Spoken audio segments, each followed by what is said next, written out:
Mic test. This is ABHI. Let's start. Hello दोस्तों, क्या आप लोग 10th और 12th क्लास की प्रिपरेशन कर रहे हैं? क्या आप लोग भी बोर्ड एग्जामिनेशंस का इंतज़ार कर रहे हैं? यदि हाँ, तो बिना देरी किए हमारे इस 90+% सेशन से जुड़ जाइए, क्योंकि दोस्तों मैं लेकर आया हूँ आपकी अपनी इस एकेडमी में, आपकी अपनी इस अभी एकेडमी में 90+% सेशन, जिसके अंतर्गत मैं आपको बताऊँगा कि किस प्रकार से आप अपनी ये जो टाइमलाइन बची हुई है, यानी कि जो 90+ डेज़ बचे हुए हैं, इनमें किस प्रकार से आप बोर्ड एग्जामिनेशंस की प्रिपरेशन को इतना मजबूत कर सकते हैं कि आप आराम से बिना किसी परेशानी के 90+% गेन कर पाएँ। तो दोस्तों शुरू करते हैं।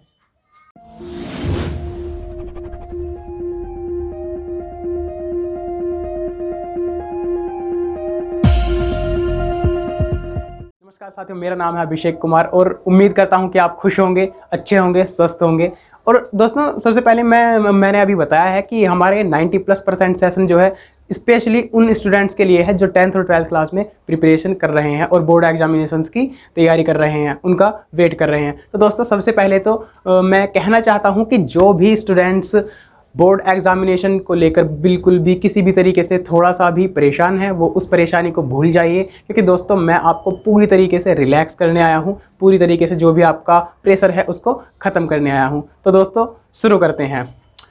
साथियों सबसे पहले हम बताना चाहेंगे कि अगर हमें 90+% गेन करने हैं तो किस तरीके को हम सबसे पहले अप्लाई करेंगे। साथियों होता क्या है, मैंने एक मूवी देखी थी जिसका नाम था शोले। शोले में गब्बर होता है, आपने भी देखी ही होगी। तो दोस्तों गब्बर क्या कहता है? गब्बर कहता है कि जो डर गया वो मर गया। तो दोस्तों इसी तरीके को हम बोर्ड एग्जामिनेशंस में 90+% गेन करने के लिए अप्लाई करेंगे, यानी कि हम ये सोच कर चलेंगे कि हमें डरना नहीं है। डरना किससे नहीं है? हम किस चीज़ से डरते हैं? हम डरते हैं अपनी फेलियर से, हम डरते हैं अपने नाकामयाब होने से, यानी कि हम डरते हैं कि यार ये क्वेश्चन नहीं होगा, हम सोचते हैं कि यार ये टॉपिक मुझसे नहीं होगा, यार ये वाला एग्ज़ाम मेरा क्लियर नहीं होगा, इस एग्ज़ाम को मैं अच्छे से नहीं कर पाऊंगा। तो दोस्तों सबसे पहले तो इस डर को निकाल दीजिए। ये मत सोचिए कि मैं क्या नहीं कर पाऊंगा, ये सोचिए कि मैं क्या कर पाऊंगा। पॉजिटिव देखिए, निगेटिव को छोड़ दीजिए। तो दोस्तों सबसे पहले डर निकालना है हमें अपने माइंड से, ठीक है। तो उसके बाद दोस्तों मैं बताता हूँ।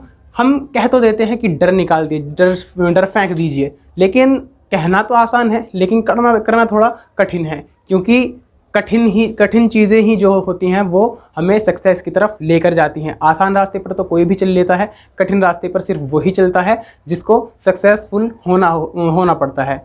होता है ना दोस्तों, जैसे अगर हम डालडा घी लें या रिफाइंड लें, वो तो हमें सस्ते में मिल जाएगा, अच्छे से आसानी से मिल जाएगा, लेकिन यदि हमें प्योर देशी घी खाना है तो हमें उसके लिए थोड़ा ज़्यादा धन देना होगा और थोड़ी ज़्यादा उसके लिए धन कमाने के लिए मेहनत करनी होगी। तो दोस्तों वही रूल हम यहाँ पर अपनी स्टडी पर लगाने वाले हैं। तो सबसे पहले यदि आपको डर भगाने की बात है तो मैं बताना चाहूँगा कि डर भगाना है तो उसके लिए आपको मेंटली और फिज़िकली दोनों तरीके से फिट रहना होगा, यानी कि हमें फिज़िकली फिट रहना और मेंटली फिट रहना, क्योंकि एक अच्छे विचार जो आते हैं वो एक अच्छे माइंड में ही आते हैं। और अच्छा माइंड कब होता है? जब हम फिज़िकली फिट रहते हैं, जब हम तंदुरुस्त रहते हैं, खुश रहते हैं। तो खुश रहिए बिना किसी परेशानी के, हंसते खिलखिलाते रहिए, क्योंकि हंसते हुए खिलखिलाते हुए रहेंगे तभी हमारी पढ़ाई अच्छे से हो पाएगी, ठीक है फ्रेंड्स। उसके बाद बात करते हैं हम फिज़िकली फ़िट कैसे रह सकते हैं। दोस्तों हमारे पास लगभग 3-3.5 महीने हैं अभी, तो ये सोचकर चलिए कि इन 3-3.5 महीने में हमें अपना जो डाइट है वो किस तरीके का रखना है। हमें डाइट इस तरीके का रखना है जिससे हमें नींद भी अच्छी आए और हम रिलैक्स फील करें और ज़्यादा कुछ परेशानी भी ना हो। जैसे कि हल्का खाना खाएं। जैसे खाने में हम क्या खा सकते हैं? जो भी हमारे मौसमी फल आ रहे हैं, जैसे कि अभी हमारे पास सेब आ रहे हैं, मौसमी आ रहे हैं, इस तरीके से हम जो भी फल हमारे पास आ रहे हैं उन फलों को खाएं। रोटी कम खाएं, खाने में जो है हल्का खाना लें, क्योंकि हल्के खाने से हमें नींद अच्छी आएगी और हमारा जो माइंड है वो भी फ्रेश रहेगा पूरी तरीके से, ठीक है गाइज। उसके अलावा दोस्तों एक फ्रूट आता है कीवी। कीवी को यदि आप खाते हैं डेली आधा कीवी अगर खाएंगे तो उससे आपका माइंड भी फ्रेश रहेगा, जिससे आप पढ़ी हुई चीज़ों को अच्छे से याद कर पाएंगे, ठीक है फ्रेंड्स। तो ये हो गई हमारी फिज़िकली जो हमें फिट रखना है उसके लिए चीज़ें। उसके बाद दोस्तों बात करते हैं पढ़ने की कि किस तरीके से किस टाइम पढ़ें। कोई स्टूडेंट्स पूछते हैं कि हमें किस समय पढ़ना चाहिए। तो दोस्तों पढ़ने की अगर बात आती है तो कुछ स्टूडेंट ऐसे होते हैं जो कहते हैं कि मुझे तो मॉर्निंग में अच्छा याद होता है, कुछ स्टूडेंट ऐसे होते हैं जो कहते हैं कि मुझे तो नाइट में अच्छा याद होता है, कुछ दोपहर में कहते हैं, कुछ कभी। तो दोस्तों सभी का जो हिसाब होता है वो अलग होता है। जैसे कि मैं यदि अपनी बात करूं तो मेरा कोई फिक्स नहीं होता है, मैं सुबह को भी पढ़ लेता हूं, शाम को भी पढ़ लेता हूं, दोपहर को भी, जब मन किया तब पढ़ लेता हूं। तो मैं आपसे भी यही कहना चाहूँगा कि ये मैटर नहीं करता कि हम मॉर्निंग में पढ़ रहे हैं या इवनिंग में पढ़ रहे हैं। मैटर ये करता है कि जिस समय हम पढ़ रहे हैं क्या हमारा माइंड फोकस्ड है, जिस चीज़ को हम पढ़ रहे हैं उस पर फोकस्ड है, हमारा माइंड फोकस्ड होना चाहिए। ये नहीं कि मॉर्निंग है तो अच्छा हो ही जाएगा, नहीं, ये हमें ये मानकर चलना है कि चाहे मॉर्निंग हो, इवनिंग हो या कुछ भी समय हो, हमारा माइंड उस टॉपिक पर फोकस्ड होना चाहिए जिसको हम पढ़ रहे हैं। ठीक है गाइज, चाहे मॉर्निंग में पढ़ें, इवनिंग में पढ़ें या आफ्टरनून में पढ़ें या कभी भी पढ़ें। ठीक है गाइज, उसके बाद बात करते हैं दोस्तों रिटन वर्क की, राइटिंग की। जो हम लिखते हैं यदि हम उसको, जो भी हम पढ़ते हैं यदि हम उसको लिख लेंगे, यानी कि हाथ के नीचे से निकाल लेंगे, तो हम उसको बड़े ही अच्छे तरीके से, बड़े ही लंबे समय तक उसको अच्छे से याद रख पाएंगे। तो दोस्तों जो भी टॉपिक आप पढ़ते हैं उनको अच्छे से लिख कर देखिए, लिखने की प्रैक्टिस कीजिए, तो हमारी लिखने की प्रैक्टिस हो जाएगी। उससे जो है हम जो भी टॉपिक याद करेंगे वो हमें याद भी रहने वाला है। ठीक है फ्रेंड्स, उसके दोस्तों इसके आगे बात कर लेते हैं। इसके आगे जो मैं आपको एडवाइस देना चाहूँगा वो ये देना चाहूँगा कि जो भी हमारे पास डिस्ट्रैक्शंस हैं, जो हमारी रुकावटें हैं पढ़ाई के बीच में आती हैं, उनको कुछ महीनों के लिए हम बंद कर सकते हैं। जैसे कि दोस्तों कोई होता है, स्पोर्टिव स्टूडेंट्स होते हैं कुछ, जो ज़्यादा समय मतलब पढ़ाई के साथ साथ स्पोर्ट्स में भी टाइम देते हैं, जैसे कि क्रिकेट खेलते हैं या रनिंग करते हैं, या फिर कोई ऐसे होते हैं जो डांसिंग करते हैं, डांस सीखते हैं या म्यूज़िक सीखते हैं। तो दोस्तों यदि हम 10th या 12th क्लास में हैं और हमारी डांस क्लास चल रही है या म्यूज़िक क्लास चल रही है या फिर हम क्रिकेट खेल रहे हैं, तो मैं आपको एडवाइस देना चाहूँगा कि अभी फ़िलहाल के लिए लगभग 3-3.5 महीने आप डांस क्लास को थोड़ा कम कर दीजिए, आप क्रिकेट को थोड़ा कम कर दीजिए, म्यूज़िक क्लास को थोड़ा कम कर दीजिए, क्योंकि हमें जो वहाँ से टाइम मिलने वाला है उसको हम थोड़ा सा अपनी स्टडी पर डालेंगे या अपने माइंड को रिलैक्स कराने के लिए डालेंगे। ऐसा नहीं है कि म्यूज़िक को, डांस को या क्रिकेट को पूरी तरीके से बंद कर देंगे, पूरी तरीके से बंद नहीं करना, लेकिन थोड़ा सा उसको कम कर दीजिए। उसको जो कम करने के बाद जो हमारे पास टाइम आएगा उसको स्टडी पर डालिए, क्योंकि खेलते रहना या गुनगुनाते रहना भी ज़रूरी है, ये हमारे माइंड को फ्रेश रखता है, लेकिन उसको थोड़ा सा कम कर सकते हैं सिर्फ 3-3.5 महीने के लिए, जब तक हमारे बोर्ड एग्जामिनेशंस आते हैं। ठीक है गाइज, दोस्तों उसके बाद बात करते हैं कि फोकस हम किस प्रकार से पढ़ते समय अपनी स्टडी पर लगाएंगे। तो दोस्तों सबसे पहले उन स्टूडेंट्स के लिए मैं ये बात कहूँगा जिनके पास हमेशा हाथ में फ़ोन रहते हैं।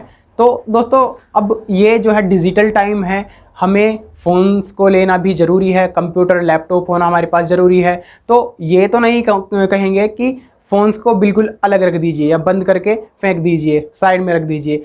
दोस्तों क्या कर सकते हैं हम ये कर सकते हैं, सपोज कीजिए मैं अपनी स्टडी टेबल पर बैठा हुआ हूं, तो फ़ोन को अपने पास ही रखेंगे, फ़ोन को अलग नहीं रखेंगे और ना ही उसको बंद करके रखेंगे। बस ये याद रखना, उसको जो है साइलेंट मोड पर लगा कर रखेंगे। इससे क्या होगा, यदि हम एक रूम में अपने स्टडी रूम में स्टडी कर रहे हैं और दूसरे रूम में हमने फ़ोन रखा हुआ है, तो हमारा माइंड पढ़ते पढ़ते बार बार ये जाएगा कि यार कहीं फ़ोन तो नहीं आ रहा होगा किसी का, यार उसका रिप्लाई तो नहीं आ रहा होगा, यार विनीत की कॉल तो नहीं आ रही होगी, यार विकास कुछ कहना तो नहीं चाह रहा होगा। तो हमारा माइंड जो है वो फ़ोन पर जाएगा, ये रहेगा कि यार कोई कुछ कह तो नहीं रहा होगा, किसी का कॉल तो नहीं आ रही होगी।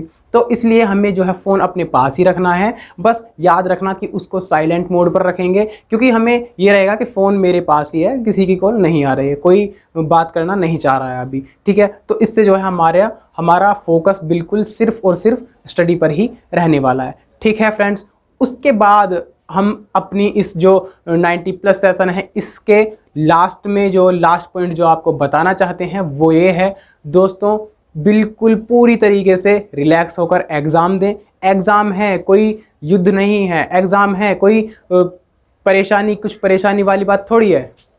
साथ ही मेरे इस 90+ सेशन की जो लास्ट टिप्स होगी वो ये होगी कि दोस्तों कभी भी आप एग्ज़ाम कैसा भी हो, किसी भी प्रकार का हो, आप उसको सिर्फ एग्ज़ाम है तो खुशी से लीजिए। जिस तरीके से हम वेट करते हैं ना कि यार दिवाली आने वाली है, यार होली आने वाली है, यार मामा की शादी आने वाली है, ये आने वाला है, ये आने वाला है, तो त्यौहार या एक इवेंट की तरह उसको उसका वेट कीजिए। ये नहीं कि यार पेपर आने वाले हैं, यार अभी ये भी सब्जेक्ट रह रहा है, यार अभी वो है, ये है, तो इस तरीके से घबराइए मत, क्योंकि एग्ज़ाम है, त्यौहार की तरह सेलिब्रेट कीजिए इसको। और मैं कहना चाहता हूँ कि यदि कोई भी आपको डराता है, जैसे कि कोई कहता है कि एग्ज़ाम आ रहे हैं अब पता चलेगा, तो दोस्तों इस चीज़ को छोड़ दीजिए। एग्ज़ाम ही तो आ रहे हैं, पता क्या चलेगा, हमें पता है एग्ज़ाम कैसे देना है। हमने पूरी साल मेहनत की है और 3 घंटे हमें बस दिखाना है कि हमने मेहनत किस प्रकार से की है। क्वेश्चन छूट भी जाए कोई दिक्कत नहीं है, क्योंकि कभी कभी ऐसा भी तो होता है कि